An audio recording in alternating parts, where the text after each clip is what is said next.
jaarale ko ci jëwriñ yor wàllum communication ni dañuy assainir defaraat presse bi tey la presse gën a bon tey la dérive yi gën a bëri ci presse bi tey la te presse bu ñuy wax dañ naan service public la te tey la gën a ñàkk service public patron de presse yu bëri ay ay politiciens lañu te li nekk ci biir téléphone Farba bu génnee dina conforter parce que déglu naa tey Serigne Saliou Gueye mu ne li mu waxoon ci mbiru Farba Ngom ci 1 milliard yi ñu génnee ca mobilisation ba ak la ñu fay presse bi moom dañ ko proposé te ki ko proposé xaritam la ci presse bi la bokk mu ni ko man duma ko nangu kon ça veut dire que ni ku ci nekk ci ñoom xam nañu qui est qui et qui fait quoi et pour régler ce problème ci presse bi il faudra une volonté te ministre bi amul volonté wala amul maanaam nan laa ko mën a waxee sax mel ni ku ñeme presse bi waaye courage bi merci beaucoup amul courage yu defaraat presse bi parce que li ñuy gis ci presse bi nii moom je suis désolé mais bon mais est-ce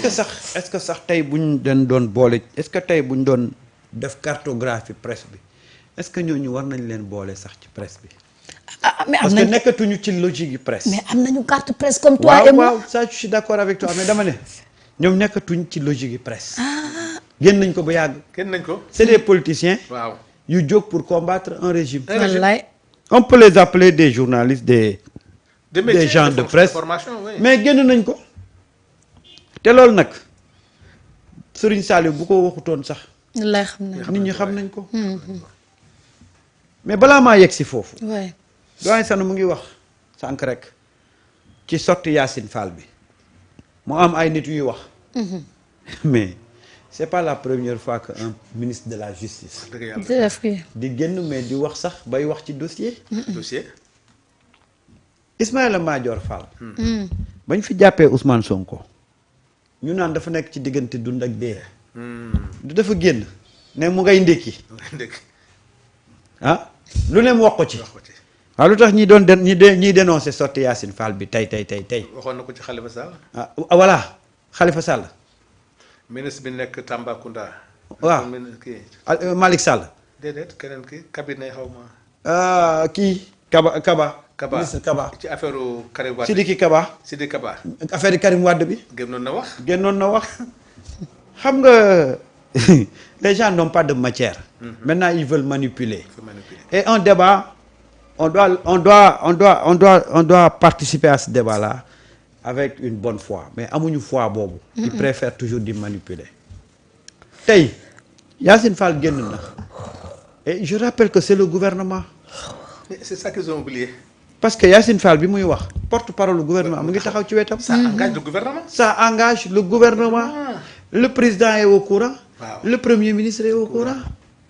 donc c'est le gouvernement de façon officielle moo def sorti moo pàcc loolu moo tax.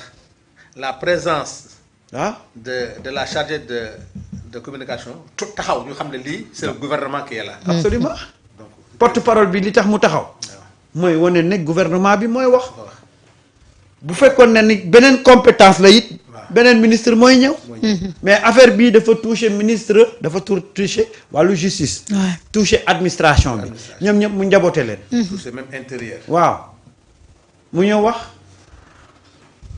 foofu nañ teg fële Yacine Fall bu génnam gi c'est tout à fait normal ñu ne de 125 milliards à 2 téléphones may waxaat ne ñoom tey la téléphone ñàkk njëriñ ci ñoom tey la téléphone ñàkk ci ñoom ci njëriñ bañ fi jàppee Pape Alé waaw te téléphone ya lu ñu wax le téléphone à parler waaw te le téléphone à parler boobu ba tey dégguñu lu téléphone bi wax tey nag le téléphone a véritable les téléphones ont parlé léegi nag nañ ñëw ci ce que les téléphones ont dit. c'est ça débat bi nag fan la nekk. foofu la nekk débat bi foofu la nekk. dootul téléphone yi mais lan la Yacine wax concernant les téléphones. jël nañ téléphone bi. déglu nañ téléphone bi. léegi dañuy jël téléphone bi teg ko fële. ndax déglu nañ li ci biir téléphone ba pare. léegi la ñu déglu ca téléphone ba la ñuy wax. nañ jël téléphone yi teg leen fële.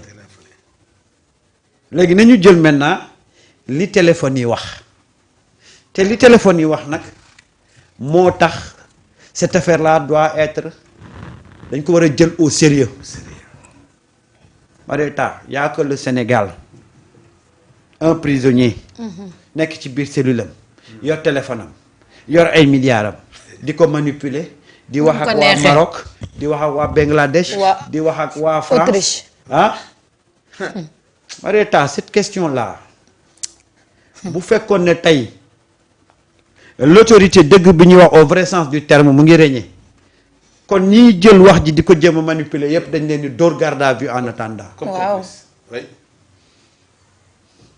c'est ça le problème gis nga Marieta ce pays là il faut que l'autorité revienne il faut que l'autorité revienne parce que nag tey on prend quelqu'un qui a été accusé de détournement de deniers publics autour de milliards et des milliards ñu nekk ci dossier boobu di ko lijjanti pareeguñ cette même personne ak xawma par quel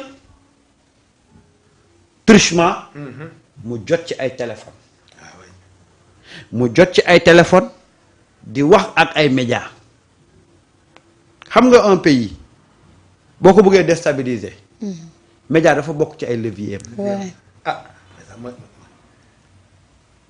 lan la doon wax ak média yooyu c'est très important. mu wax ak waa Maroc kan la doon waxal Maroc ak lan lañ doon wax muy wax ak waa Bangladesh ku ko xam-xam ne c'est un paradis fiscal bu mag sax donc y a un flux financier. waaw mais Farba de par fu mu nekk cellule am di mën di décaisser ay milliards di ko joxe presse bi pour di alimenter. ça veut dire que lépp dara taxawul. mais loolooy problème. compte yi ñu xam Sénégal doo nga lañ bloqué. loolooy problème. yi ñu xamul feneen kenn mënu ko bloqué. waaw. c'est grave de. léegi nag c'est-à-dire que tey tu peux c'est-à-dire que y a tey énormément de faisceaux d'indices yoo xam ne boo ci topp rek c'est gravissime. lan la doon wax ak presse bi. kooku boo ko alimenter ko boo ko toppee ba mu yegg tu peux trouver des faits gravissimes. Bangladesh ñan la fa doon waxal boo ko toppee c'est un fait gravissime. Maroc la même chose. Aujourd'hui voilà le problème de ce que les téléphones ont mis sur la table. Et c'est le véritable débat doit tourner autour de ça. Ce que les téléphones ont dit. ak kan la ñuy chantage. waaw danañ yegg si ci vidéo yi. loolu dinañ ci ñëw parce que. mais dama lay wax ne gis nga lii c'est très grave. lii c'est très grave dans un pays sérieux on aurait dans les minutes yi njëkk a génn.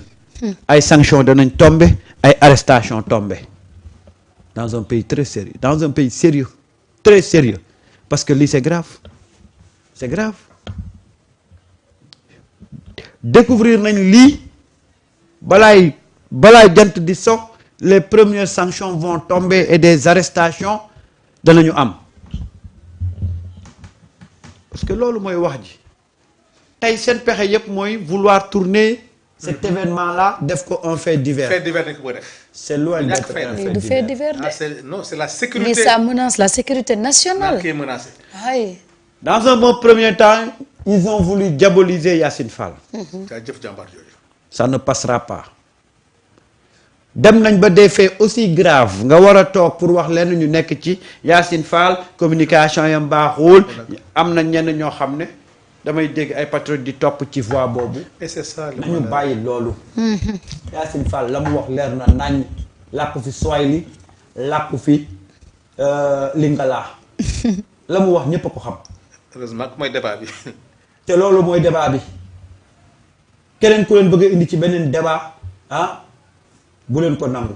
xam nga tey ñun suñu problème balaa ñoo nekk ci leneen.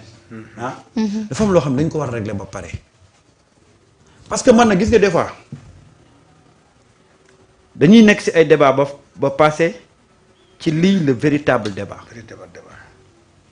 parce que man tey mënuma des faits aussi graves ma bàyyi ko fi di wax naan Farba adhéré na coalition Diomaye. waaye non mais astafurlah. am na ay waa APR yu dugg biir coalition Diomaye ah. na Macky Sall dugg biir coalition Diomaye. suñu yoon nekk c'est pas ça le problème. déedéet parce que loolu mooy indi après nga pourrir dossier bi. tu pourris le dossier. balaa ñuy wax ndax Farba ne dugg na ca coalition ba. ah balaa ñuy nekk ci ay waa APR am na ñu dugg ci coalition bi. y a des choses beaucoup plus sérieuses yu ñu war a teg ci table bi. balaa ñuy wax ne am na ay gars yu demoon doon seeti Farba pour mu ñëw transhumé dafa am ay questions yu sérieuses. suñu deñee ñun suñu xaalis. ki ñe moo ko jël ñu dugal ko ci kaso bi mu yor ay téléphone kan moo ko jox téléphone yi fan la téléphone yi jaar quelle est la chaîne de responsabilité dans cette histoire là. bu ñu paree nag. ñu xool ñi mu doon communiquer. bu ñu paree ba régler cette question là Farba bu ko neexee mu dem ci Diomaye bu ko neexee mu fanaan coalition Diomaye bu ko neexee ça c'est leur problème. dafa am loo xam ne c'est politique am loo xam ne nag il s'agit de la sécurité nationale réglons cette question de sécurité nationale là après nag bu ñu paree ñuy doog a wax affaire politique. parce que nag gis nga bu ñu glisser sur le terrain politique. baaxul on va ce dossier là dañ koy def après un dossier de faits divers. te warul nekk loolu. déedéet. moo tax gis nga bés bu Ousmane génnee ah di ngeen ko dégg mu wax ci mbir mi ba pare te du ci wax politique. parce que xam na le véritable débat. fan lañ ko war a orienter.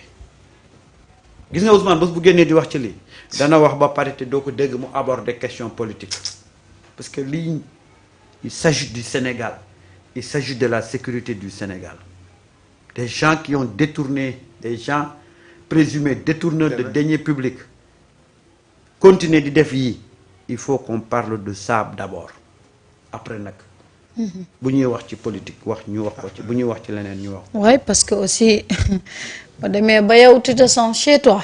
mais dara tënku la. yaa ngi doxal say business. yaa ngi tabax. yaa ngi def lu la neex. ah mais man je comprends pas. yaa ngi wax ak ku la neex nga dégg ku naan la am na amul.